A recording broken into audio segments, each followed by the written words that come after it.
In this video we're going to be taking a look at different formations for skirmishers to better deal with getting hit by cavalry. So loose formation is not great when trading skirmish fire. Spaghetti lines are great when trading skirmish fire, but the problem with spaghetti lines can be when you get charged by cavalry.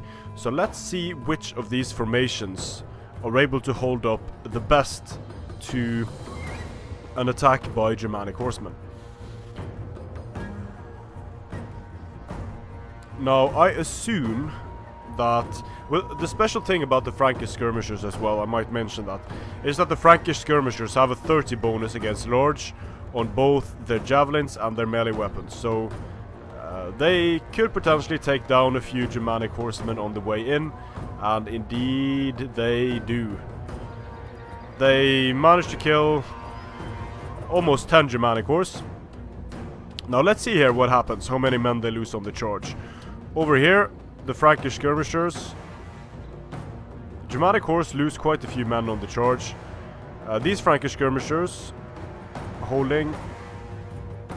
Looks like this unit of Frankish skirmishers took the most casualties. Over here, the spaghetti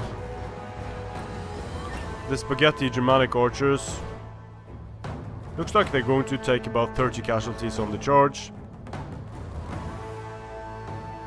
The spaghetti Frankish skirmishers down to 70.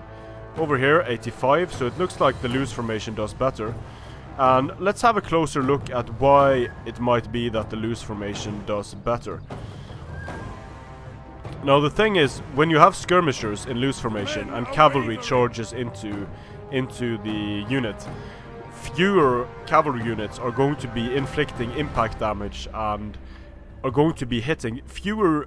Spreading out the unit, this is a bit counterintuitive, but spreading out the unit is going to mean that less units are in the attack radius of the cavalry when the cavalry charges. The men are broken and so you can see that the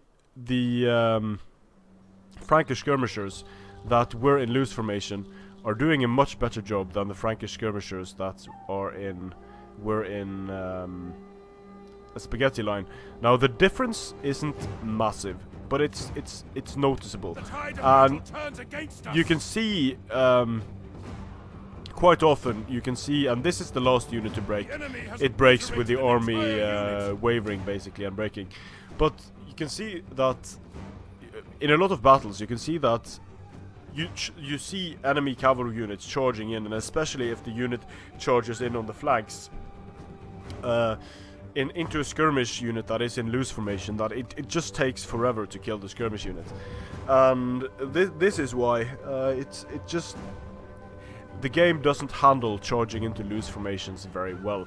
And so one of the instances where loose formation can potentially be useful is if you need to buy yourself some time against enemy cavalry when you are with skirmishers. So using loose formation in that instance can actually be very useful and much more useful than spaghetti lines. Strength and honor.